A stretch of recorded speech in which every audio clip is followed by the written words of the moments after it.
एक मर्तबा एक सहाबी नबी के दरबार में आए, आकर क्या बोले, अरे अल्लाह के नबी मेरा पड़ोसी मुझे तकलीफ दे रहा, बहुत तकलीफ दे रहा, मैं क्या करूं, परेशान हो गया। अल्लाह के नबी की हदीस है बुखारी की, तुम में से कोई मोमिन नहीं हो सकता जब तक कि तुम्हारी शरारतों से तुम्हारा पड़ोसी महफूज ना रहे। अगर हम अपनी जबान से, अपनी हरकतों से हमारे पड़ोसियों को तकलीफ दे रही तो हम मोमिन नहीं हैं। हमारे कामिल ईमान की दलील अल्लाह के नबी क्या बताए, तुम्हारे पड़ोस तुम्हारी शरारत से महफूज रहना बोले। लेकिन हमारे पड़ोस हमारे से महफूज नहीं है, इतना तकलीफ देती हमें। हमारे घर में डीजे बजते रहती, गाने बजते रहते, टीवी का वॉल्यूम इतना ज्यादा रख लेती, पड़ोसियों को नींद आ रही नहीं आ रही क्या भी ख्याल नहीं। हमारे घर का कचरा झाड़ को पड़ोसियों के आंगन में फेंकने का, पड़ोसियों के ऊपर जबरदस्ती चलाने का। मेरे भाइयों, वो सहाबी आकर कहते हैं, अय अल्लाह के नबी मेरे पड़ोसी मुझे बहुत तंग कर रहा है, मैं मेरे पड़ोसी के हरकतों से, शरारतों से बड़ा तंग आ गया हूं, अय अल्लाह के नबी मैं क्या करूं, आप बताइए। नबी अलैहिस्सलाम ने उनको मशवरा दिया, तुम अपने घर का सामान निकालो, रोड पर जाकर बैठ जाओ, और आने जाने वाला पूछता कहीं को बा घर में कहीं नहीं बैठा, यहाँ कहीं बैठा, बोलना मेरा पड़ोसी तकलीफ दे रहा हूँ, रहने हो रहा नहीं सुकून से, यहाँ आग बैठी हूँ, ये तज करना। नबी का मशवरा सुने, घर का सामान लाए, रोड के ऊपर बैठ गए। हर कोई पूछ रहा, इन्हें कहीं सामान लेके यहाँ बैठा, कहीं भाई यहाँ कहीं बैठी, क्या करना, वहां रहे तो सुकून से जीने दे रहा नहीं उन्हें, कौन अरे उन्हें, इसीलिए यहाँ आग बैठी। ऐसा अल्लाह गारत करें दे उसे, कैसा नालायक कना रहे उन्हें, पड़ोसी जीने दे रहा नहीं, सुन रही जा रही, सुन रही जा रही। इन्हें पड़ोसी को मालूम हुआ, ओहो धीरे धीरे पूरे गांव में एडवर्टाइज फैल रहा है मेरा, सब लोग लाना तंग कर कर को जारी गते मुझे, इन्हें सामान रख ले, क्या भी कर रहा नहीं उन्हें, चुप सामान रख ले बैठे, कहीं भाई यहाँ बैठा, मुझे वहां सुकून से रहने हो रहा नहीं, कहीं क्या हो रहा, तकलीफ दे रहा उन्हें, कौन उन्हें, अरे फला, अल्लाह उसे गारत करेंगे, अल्लाह उसे बर्बाद करे। सुने सोलह सभी बदुआ कर रहा, आया बोला बाबा माफी मांगता हूँ, हाँ बाबा, और एक बार इल्लल्लाह बोलता नहीं, उफ कहता नहीं, हाँ भाई अल्लाह के वास्ते, हाँ भाई माफ कर, छोड़ भाई, क्या अभी करे नहीं, माफी मांगो, घर में बुला ले गया, आज के बाद तुझे उफ कहता नहीं, तुझे इल्लल्लाह कहता नहीं, हाँ भाई पहले हाँ भाई। मेरे भाइयों, पड़ोसियों के बारे में इस्लाम में इतना अहकाम नाजिल होकर है। जिब्राइल अलैहिस्सलाम अल्लाह की जानिब से जो वही लाया करते थे, सहाबा कहते हैं कि हमको खौफ होता था कि पड़ोसियों के मुतालिक अल्लाह ताला हमारे प्रॉपर्टी में जिस तरह एक बेटे का हिस्सा होता है, बेटी का हिस्सा होता है, बीवी का हिस्सा होता है, मां का हिस्सा, अल्लाह पड़ोसियों का भी हिस्सा अल्लाह उसमें मुकर्रर कर देगा। इतना बड़ा हक है हमारा हमारे पड़ोसियों के ऊपर, और हमारा पड़ोसियों का हम पर, चाहे हिंदू रहंदे, काफिर रहंदे, कौन तो भी रहंदे, पड़ोस पड़ोस, पड़ोसियों को तकलीफ नहीं देना। अरे आज गैर मुस्लिम आपके जो पड़ोस हैं, अगर आप उनके साथ अच्छे अखलाक से रहोगे, आपके अखलाक से मुतासिर होकर इस्लाम में आ सकती जी, अच्छे कैरेक्टर पेश करना उनके सामने। हमें अगर हमारा कैरेक्टर बुरा पेश करेंगे तो इस्लाम के लिए नफरत पैदा हो जाती उन लोगों के दिल में, ये क्या कि इस्लाम सिखाता सो, ऐसा क्या कि मुसलमान रहता सो बोलकर, हमारे कैरेक्टर से इस्लाम बदनाम हो रहा।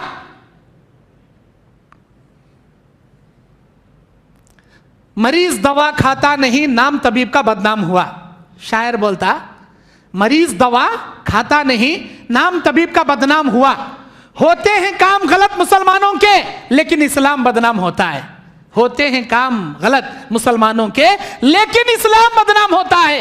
हरकतां करती सो हमें गलत हरकतां, नाम किसका जाता है, इस्लाम का।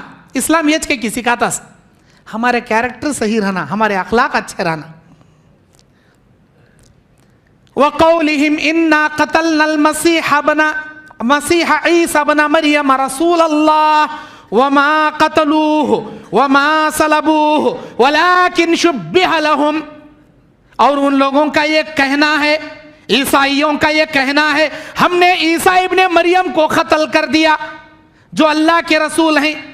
अल्लाह बयान करता है, वमा क़तलूहु, इन्होंने ईसा को कत्ल नहीं किया, वमा सलबूहु, इन्होंने ईसा को सूली पर भी नहीं चढ़ाया, वलाकिन शुब्बिह लहुम, लेकिन हमने ईसा की मुशाबिहत किसी और को दे दी थी।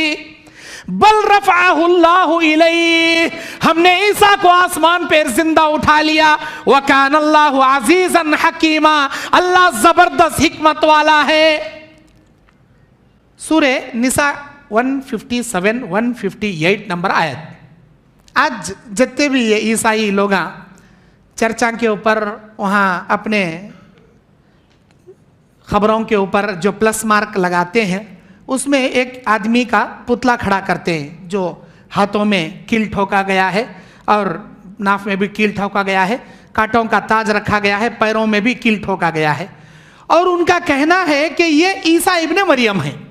ईसा इब्ने मरियम ने हम तमाम इंसानों के गुनाहों को अपने सर पर लेकर अपने जान की बलिदान देके दुनिया से चले गए। यानी इतने बड़े महान आदमी कि अब हमारे गुनाहों की सजा वो खुद अपने जिस्म पर लेकर सूली पर चढ़कर वो अपनी बलिदान दे दिए जान की। इतने बड़े महान आदमी हैं, वो तो गॉड ऑफ द सन है, नऊज़ बिल्लाहि मिन ज़ालिक। इस तरह ईसाइयों का कहना है। अल्लाह क्या बोल रहा, ऐ मेरे बंदो, इन्होंने असली ईसा को कत्ल भी नहीं किया, असली ईसा को सूली पर भी नहीं चढ़ाया, बल्कि हमने ईसा को तो आसमानों पर उठा लिया।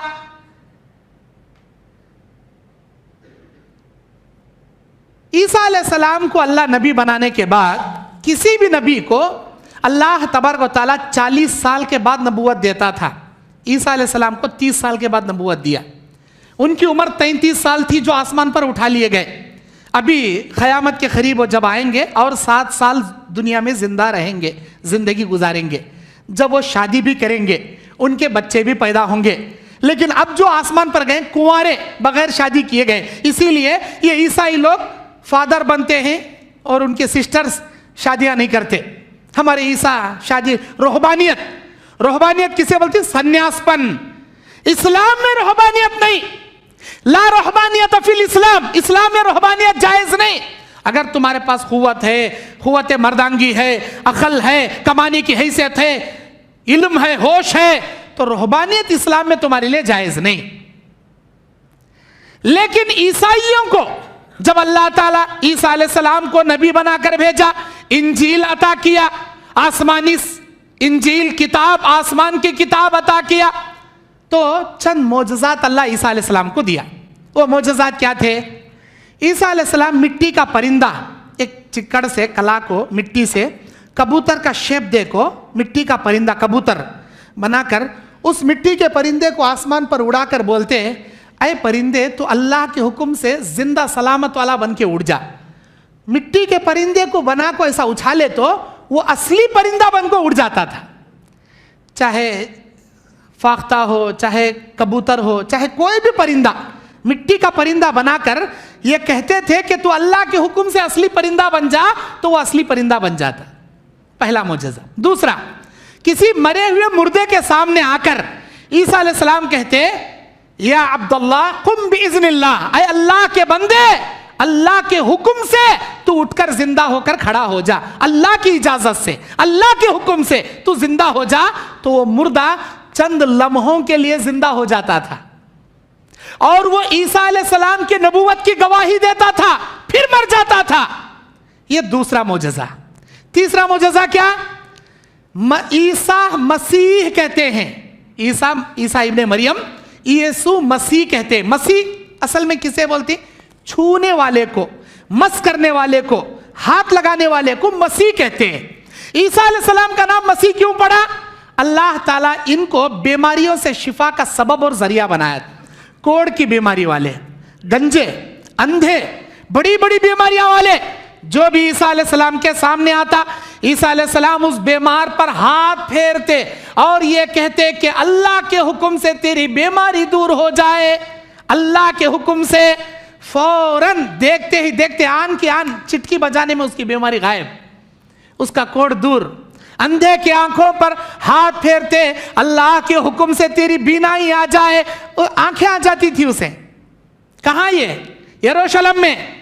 अरे बड़े बड़े बादशाह अपने आप को खुदाई दावा कर ले बैठी वहां यरूशलेम में, अपने आप को हमें चरे अल्लाह, हमें चरे बड़े खुदा, हमें तुम्हारे रब, हमें तुम ना पालने वाले, हमारे सजदे करो। उस जमाने में बादशाह बोलते थे। ईसा अलैहिस्सलाम क्या बोलते, मैं अल्लाह का बंदा, अल्लाह का नबी। लेकिन ये सारे करिश्मे करने वाले, मुर्दे को जिंदा, मिट्टी के परिंदे को असली परिंदा, बीमारों को अच्छा। लोग बोलते थे तुम्हें अपने आप को खुदा बोलती, रब बोलती, भगवाना बोलती, तुम्हारे अंदर वो तासीर नहीं है। तुम्हें किसी बीमार को अच्छा करके दिखाओ, देखेंगे। अपने आप को रब बोल रही ना, किसी मुर्दे को तुम्हें जिंदा करके दिखाओ, ना तुम्हारे हाथ से कोई मुर्दा जिंदा होता, ना किसी बीमार को तुम्हें ठीक कर सकती, ना किसी परिंदे को तुम असली परिंदा बना। अरे ईसा को देखो जी, ये सब करके भी उन्हें अपने आप को रब नहीं बोलता, बल्कि अल्लाह का नबी बोलता है, अल्लाह का रसूल बोलता है। ये बादशाह लोग समझ लिए हमारे रास्ते का सबसे खतरनाक कांटा ईसा। ईसा जिंदा रहेगा, हम अपनी रब्बानियत नहीं मना सकते लोगों के सामने। ईसा को रास्ते से हटाना। कौन है ईसा को मारने वाला? इनाम रख दिया ईसा अलैहिस्सलाम का कत्ल पर। कौन है ईसा को मारने वाले? ईसा के कत्ल की साजिशें हर जगह चल रही। अब एक कमरे में ईसा अलैहिस्सलाम बैठे हैं अपने हवारियीन के साथ। हवारियीन किसे बोलती? नबी के ऊपर ईमान लाना, नबी के साथ उठने बैठने वाले को सहाबा किराम रिज़वानुल्लाहि अलैहिम अजमईन कहते हैं। उसी तरह ईसा अलैहिस्सलाम पर ईमान लाकर ईसा अलैहिस्सलाम के साथ उठने बैठने वाले को हवारियीन ईसा बोलती, उन पर ईमान लाए वाले को हवारियीन ईसा। एक कमरे में बैठे ईसा अलैहिस्सलाम, उनके साथ 12 आदमी थे, एक रिवायत में 17 आदमी थे हवारियीन ईसा, उन पर ईमान लाए वाले। अब ईसा अलैहिस्सलाम को बताया गया कि लोग तुम ना कत्ल करने आ रही, लोग तुम ना मारने के वास्ते आ रही।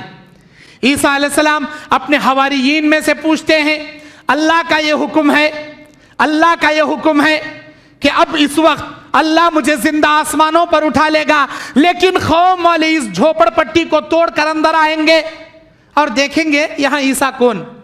तुम में से कौन आदमी है जो मेरी शक्ल की शबाहत लेना चाहेगा? अल्लाह पूछ रहा है, अल्लाह तुमसे पूछ रहा है, कौन है तुम में से जो मेरी शक्ल की शबाहत अपने चेहरे पे ले ले? लोग उसे ईसा समझकर मार देंगे, उसे कत्ल कर देंगे। कौन है अपनी जान की शहादत देने वाला?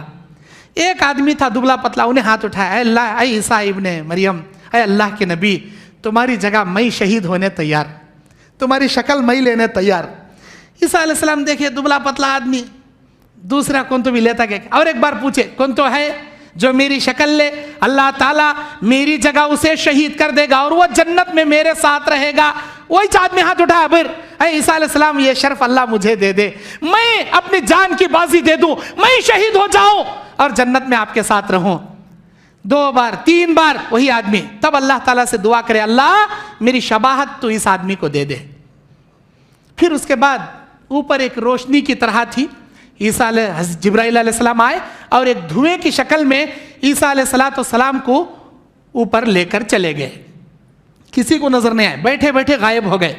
और जो बाजू वाले थे बिल्कुल ईसा अलैहिस्सलाम की शबाहत अल्लाह दे दिया, ऐसे लग रहे थे कि यही ईसा इब्ने मरियम है।